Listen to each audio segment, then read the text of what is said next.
Shabbat, Daf Kafbet Amud Aleph. Alors on a de la chance, aujourd'hui on est encore dans Hanouka. On est en train de voir encore Hanouka dans son Hamoud. Donc on va commencer juste avant la fin du Hamoud précédent, la dernière ligne. Amar Rav Kana dit, Darash Rav Natan bar Minumi. Rav Natan bar Minumi l'a enseigné, Mishmeh de Rav Tanchum, au nom de Rav Tanchum, Ner Shel Hanouka. Le Ner de Hanouka, Shenicha le Malamikafama, qui a mis au-dessus de 20 amot, eh bien, Psula. Elle est Psula qui est Souka ou qui Mavoy. Comme Souka et comme Mavoy. Alors la Souka, qu'est-ce qu'on a dit? Le Mavoy, c'est simple. Le Mavoy, c'est donc une impasse. Si on veut pouvoir porter, à part faire chitouffer Mavouot, donc le rouf, il faut aussi mettre Kora ou Lechid. Donc mettre une poutre en haut, ou alors un poteau sur le côté pour montrer aux gens qu'on ne peut pas sortir plus loin que là dans le Shtarvim pour pas que les gens sortent avec des objets. Maintenant, cette Korah, on ne peut pas la mettre trop parce que personne ne va la remarquer. Donc il faut la mettre en dessous de 20 amot. Donc c'est exactement pour la même chose pour Hanouka. Les gens ne vont pas voir le nerf si on le met trop haut. Maintenant, quel rapport avec Souka? Alors d'après Rabat, ça va bien aussi parce que Rabat lui il a dit que la raison pour laquelle la Souka, il ne faut pas qu'elle soit plus haute que 10 amot, 20 amot, c'est pour que les gens puissent voir le Srach et nous rappeler Ki bishukot au Shafti Bnei Israël. Mais selon Rabbi Zera qui dit c'est parce qu'il ne faut pas qu'on soit à l'ombre des murs mais à l'ombre du Srach. Si elle est trop haute, on sera à l'ombre des murs. Et d'après Rava qui dit parce qu'elle doit être hara, elle doit être provisoire et pas fixe, donc elle ne peut pas être trop haute. Alors quel rapport avec Hanouka? Eh bien le rapport il est simple, nous dit le Ramban, c'est que finalement c'est quand même 20 amot. Alors pourquoi? Peu importe pour quelle raison, mais c'est quand même 20 amot. Donc ça ressemble. Prochain. Alors encore la même Amora qui a enseigné au nom de Rav Natan, au nom de Rav Tanchum. Que veut dire le passouk? Le puits était vide, il n'y avait pas d'eau. Si tu me dis qu'il était vide, est-ce que je ne sais pas qu'il n'y a pas d'eau? C'est sûr qu'il n'y a pas d'eau s'il est vide. Alors pourquoi on nous a dit là maintenant qu'est-ce que la Torah nous apprend? En bo maïm, de l'eau il n'y a pas. Maïm en bo, de l'eau il n'y a pas. Aval nechashim ve akrabim yeshbo. Mais des serpents et des scorpions il y avait. Et Yosef il s'en est quand même sorti parce que c'est un grand tzaddik. Le problème c'est quel rapport avec notre Gemara? Alors vraiment quel rapport? Alors la réponse est simple, on l'a déjà donné. C'est que de trouver que Rav Kahana a dit au nom de Rav Natan, au nom de Rav Tanchum, c'est quand même assez exceptionnel, donc on ramène tous en même temps. C'est la réponse que j'ai donnée à Rav Israël, ça fait des années, Rav Israël Zatzal de Sarcelles, quand il est venu me demander, parce qu'il a vu que j'étais en train d'apprendre cette Gemara. Il m'a dit non, mais il y a quand même, c'est vrai, c'est une très bonne réponse, mais on peut trouver un petit lien. Et il m'a dit comme ça, il m'a dit, c'est simple. Comment ça se fait qu'ils l'ont jeté dedans s'il y avait des serpents et des scorpions? C'est-à-dire qu'ils n'ont pas vu. Voilà. C'est-à-dire qu'ils n'ont pas vu. Pourquoi? Parce que c'était trop profond et donc l'œil n'avait pas de prise. De la même manière que le Ner Hanouka, lorsqu'il est trop haut, les gens ne le voient pas, ne le remarquent pas, ici aussi. J'ai cherché et j'ai trouvé que le Torah Tmima, il dit la même chose. Peut-être que lui l'avait vu dans le Torah Tmima, je ne sais pas. Mais en tous les cas, il développe un peu le Torah Tmima, il dit comme ça. Il dit... C'est sûr qu'elle faisait plus que 20 de profondeur, 20 mètres de profondeur. Le puits faisait plus que 20 mètres de profondeur. Pourquoi? Parce qu'il y a écrit qu'ils l'ont jeté. Lorsqu'on dit jeter, c'est 20 mètres. Parce que moins que 20 mètres, c'est posé, on ne dit pas jeter. Donc il faisait plus que 20 mètres. Maintenant, on est obligé de dire qu'ils ne savaient pas qu'il y avait des scorpions. Pourquoi ils ne savaient pas? Parce que s'ils savaient, Reuven, il n'aurait jamais mis là-bas. Parce que Reuven, lui, il voulait le ramener chez son père. Et les autres frères, ok, ils voulaient s'en débarrasser. Mais finalement, quand ils ont vu qu'il est remonté vivant de ça, c'est que ils auraient compris que c'était un grand tzaddik et qu'il n'avait pas le droit de le tuer. Et en tout cas, pas de le vendre non plus. Et s'ils l'ont vendu, c'est qu'ils ne savaient pas. Pourquoi ils ne savaient pas? Parce qu'il faisait plus que 20 amot de profondeur, comme on a dit nous-mêmes. Amarava, alors on continue, Amarava, Nechanuka mitzvah le'anicha, alors là on reprend vraiment les halachot, mitzvah le'anicha betefara samor le petach. Donc maintenant, on a l'obligation de mettre dehors.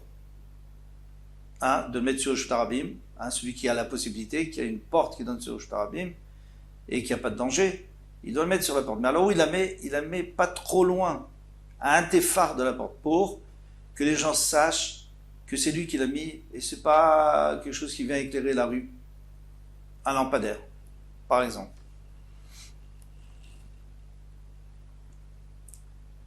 Mitzvah l'anicha teva asamur le pétard.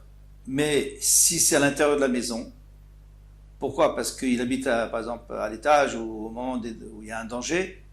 Est-ce qu'il faudra quand même mettre à la porte, à côté de la porte? Alors, le Rama nous dit, si on peut, c'est mieux. On n'est pas obligé, sauf s'il y a plusieurs qui allument. Dans ce cas-là, il vaut mieux que chacun mette à son endroit. Et où il faut le mettre, c'est-à-dire de quel côté de la porte?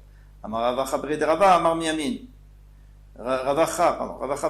a dit miyamin, à droite de la porte. C'est normal. Pourquoi? Parce qu'à droite, toujours les mitzvot, on les met à droite, en rentrant bien sûr. Mais là d'ailleurs la mezouza, on la met aussi à droite. Donc on met à droite en rentrant. Rav Shmuel midifte amar mismol, on met à gauche. Et on va voir tout de suite pourquoi vil chetal alacha mismol qu'il est chétier ner chanouka mismol, afin que le ner chanouka soit à gauche lorsqu'on rentre bien sûr, mezouza miyamin et la mezouza à droite. Et rajoute le shel tot et que le balabait quand il rentre, il a aussi les tzitzit sur lui, donc il est entouré totalement de mitzvot. Maintenant, il y a une autre explication, à part celle-ci, c'est que, un peu plus al-bider chamoussa, c'est que la mezouza, c'est pour nous protéger à l'intérieur de la maison. Donc quand on rentre, il faut le mettre à droite, ça va nous protéger, on l'embrasse, et on rentre chez soi, elle va nous protéger dans la maison. Lorsqu'on sort, c'est la menorah, c'est la Hanouka qui nous protège. Pourquoi? Parce que lorsqu'on sort à l'extérieur, il y a l'influence des Ivanim, des Edom, en général des Nochrim. Et bien cette influence, elle est combattue par le Ner Hanouka. Donc elle est à notre droite, on la voit, on la sent bien lorsqu'on sort. Amaraviuda Amaravasi, Ravidadion Ravasi, Asur l'Artsot Maot Keneged Ner Hanouka, il est interdit de compter de l'argent face à la lumière du Ner Hanouka. Kamrita Kame, lorsque j'ai dit Kamedi Shmuel devant Shmuel Amarli, il m'a dit Vechiner Gdusha Yeshba, mais est-ce qu'il y a une Gdusha dans le nerf? Pourquoi pas? Bien sûr qu'on peut compter de l'argent, pourquoi pas? Où est-ce qu'il y a un nerf? Où est-ce qu'il y a une Gdusha? Alors, Maître Kifla Rav Yosef, il dit je ne comprends pas, bien sûr. Même s'il n'y a pas de Gdusha, que ça change, c'est sûr que c'est interdit. Vechidam, Gdusha Yeshbo, et le sang. On a fait la shrita d'un oiseau, par exemple, on est obligé de couvrir le sang. Est-ce qu'il y a le sang, il y a la Gdusha? Sûr que non. Des Tanya, et pourtant il y a enseigné dans Baïta. Veshafar vechissa. Le passage nous dit qu'il faut, si on verse le sang, il va falloir couvrir. Mais maché shafar, on fait le dracha. Mais maché shafar, avec le membre avec lequel on a fait la shrita. Yichassé, il faut couvrir. Chez le yichassé verigel, il ne faut pas couvrir avec le pied. C'est bisayon de mitzvot. Chez le yé mitzvot bzuyot alav, pour que les mitzvot ne soient pas méprisés par lui. Achanami, chez le yé mitzvot bzuyot alav, ici aussi, il ne faut pas que les mitzvot, elles soient bezuyot alav. Il ne faut pas qu'il ait l'impression que les mitzvot soient méprisés. Donc, il faut allumer. On n'a pas le droit d'utiliser, comme ça il nous dit, Rav Yosef, on n'a pas le droit d'utiliser à la lumière de la bougie, de Hanouka. Ils ont demandé à Rav Yoshua ben Levi, est-ce qu'on aurait le droit d'utiliser les ornements qu'on met dans la souka pendant Sukkot? Après, d'accord, mais pendant les 7 jours, est-ce qu'on aurait le droit d'utiliser? Amarlé, il a dit, pourtant ils ont dit qu'on n'a pas le droit de compter de l'argent. Façon Chanouka, donc on n'a pas le droit d'utiliser. On n'a pas le droit d'utiliser. Alors sur qui ici on n'a pas le droit d'utiliser? Rav Yosef.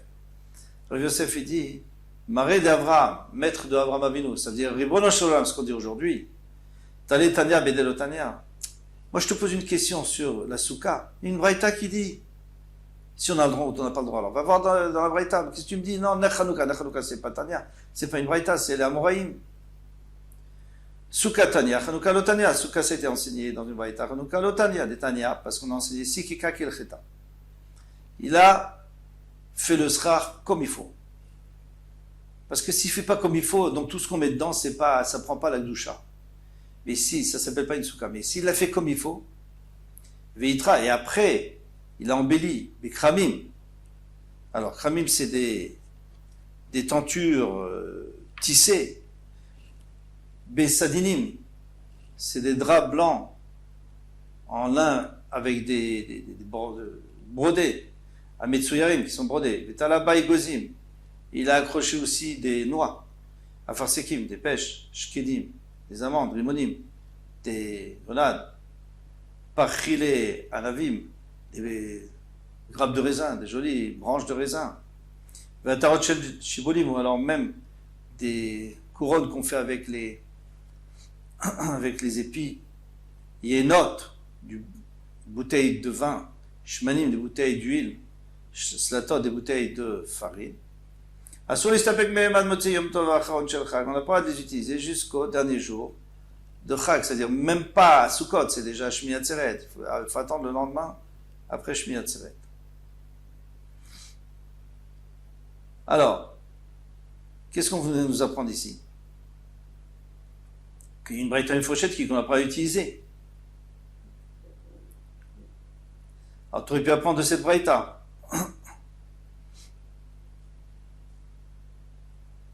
Et pourquoi lui, il n'a pas appris de cette braïta? Parce que là, c'est vraiment utilisé. Tu vas vraiment utiliser. Là-bas, tu utilises la lumière, mais tu ne prends rien du Ner Hanouka. Il a répondu, il a dit, mais non, mais on peut se baser là-dessus quand même. Non, qu'est-ce que c'est que... Pourquoi est-ce qu'on doit attendre le Motsé? Alors c'est très simple, il faut attendre Motsé Simchat Torah ou alors en Shmini Atzeret. C'est parce que tout ce qui est Ben Hashmashot, donc à l'entrée du Yom Tov, ce qui est Mouktsé, ça devient Mouktsé, pourquoi? Parce qu'on a mis de côté pour embellir la Souka. Eh bien, ou alors, on l'a rendu pour la mitzvah, eh bien, dans ce cas-là, on n'a pas utilisé pendant tout Yom Tov. Maintenant, le dernier jour de... Alors, dans ce cas-là, les trocs. Pourquoi les trocs, on aurait le droit d'utiliser? On a le droit de manger pendant la Shmini Atzeret. Alors, c'est différent, les trocs. Pourquoi? Parce que la souka, j'en ai besoin jusqu'à la fin de Sukkot, vraiment, jusqu'à Ben Hashmashot.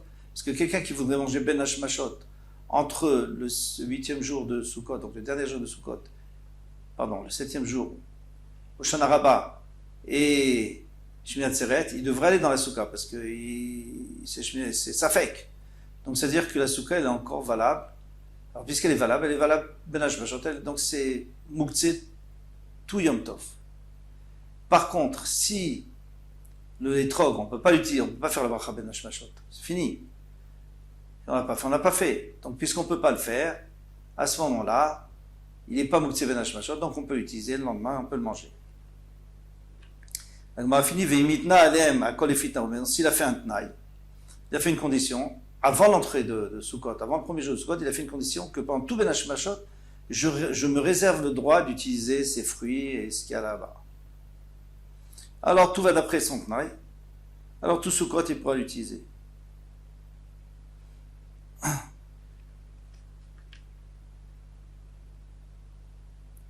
Et là, Rav Yosef a dit, Avon des Kouloudam. Alors il dit, Rav Yosef, il dit, d'accord.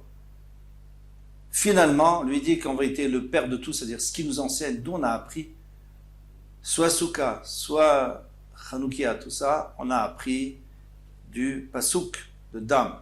Du Pasouk de Dam, comme on a vu plus haut.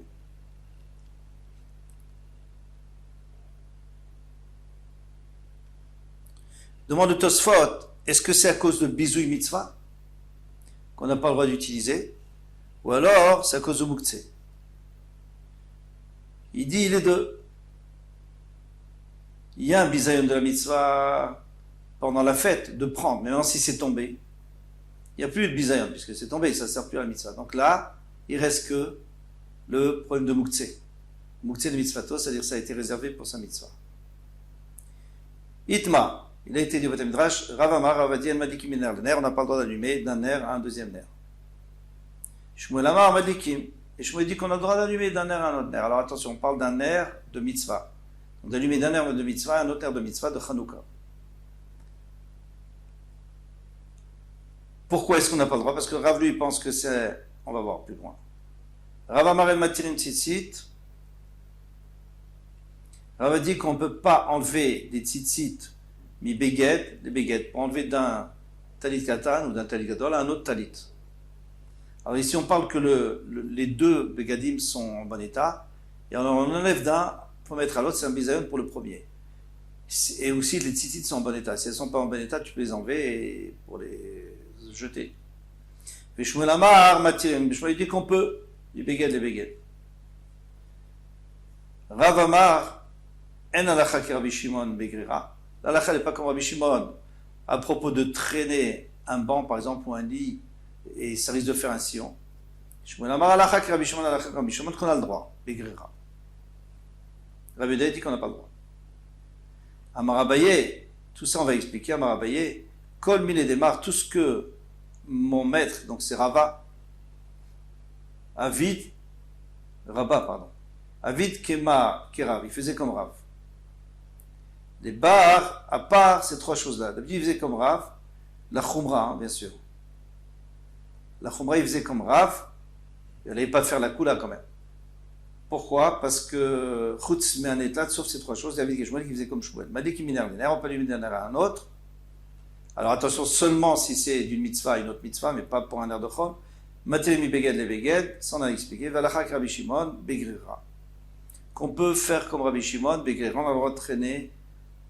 Détania, comme il a été enseigné Rabbi Shimon, Omer, Gorera Adam Mita, qui c'est ça? Un homme a le droit de traîner un lit, une chaise et un banc. Bilvat Sheruit Kaven, la Sotraritz. Donc la première condition, c'est qu'il ne faut pas il ne faut pas qu'il ait envie de faire un sillon. Parce que s'il a envie de faire un sillon, si c'est dans les champs, c'est une tolda, donc c'est un dérivé de Choresh, labouré. Et si c'est à la maison, c'est une tolda de bonnet. Parce que pour construire, il faut creuser. Mais maintenant, comme lui, il ne veut pas, donc c'est pas un issour. Mais on a le droit de le faire seulement si c'est pas psigrecha. Pourquoi? Parce que Rabbi Shimon, il tient que psigrecha, velo yamoud. C'est-à-dire, tu coupes la tête d'un oiseau, tu dis, je veux pas qu'il meure. Si tu sais que ça va faire des sillons, tu n'as pas le droit de le faire. Mais si tu n'es pas sûr, alors on a le droit. Il y avait un talmid qui s'est mis devant Ravada Barava, et Yativ et Kamar, il a dit, Tama de Rav, Mishum Bizou Mitzvah. La raison de Rav, c'est à cause de Bizou Mitzvah. Amar Léo, il lui a dit, Lotatsi tous les Tamé de Rav, Mishum de Kamachish Mitzvah. Ne l'écoutez pas celui-là. C'est pas vrai, c'est pas à cause de Bizou Mitzvah qu'on n'a pas le droit d'allumer d'un air à un autre. Tamé de Rav, la raison de Rav, Mishum de Kamachish Mitzvah. Il va affaiblir la mitzvah. Rachid dit, ça a l'air que quand tu approches l'autre nerf, tu prends de la lumière. Bien qu'en vérité, et on voit bien, on n'a pas du tout, c'est une impression. Comme ça dit Rachid. Ritva lui dit, si on regarde microscopique, ça prend un peu de l'huile. Mais de toute façon, ça ne se remarque pas. Mais quelqu'un qui vient, il a l'impression que tu es en train de prendre de la mitzvah pour autre chose. Maï Benayo, quelle est la différence si tu me dis, à cause de bisayon de la mitzvah, ou si tu me dis, à cause qu'il prend la mitzvah, il y a une différence de kamadlik mishraga et shraga. Si tu allumes directement d'un air de mitzvah à l'autre air de mitzvah, mandama mishum bizou mitzvah, si tu dis c'est à cause de mépriser la mitzvah, mishraga et shraga, madlik, il a le droit. Pourquoi? Parce qu'il n'y a pas bizou mitzvah. Mandama mishum accroché mitzvah, mais celui qui dit parce que ça va prendre de la mitzvah, mishraga et shraga, bien sûr, c'est aussi assour. Voilà. Hatzlacha vekol tuv, à bientôt, Bezat Hashem.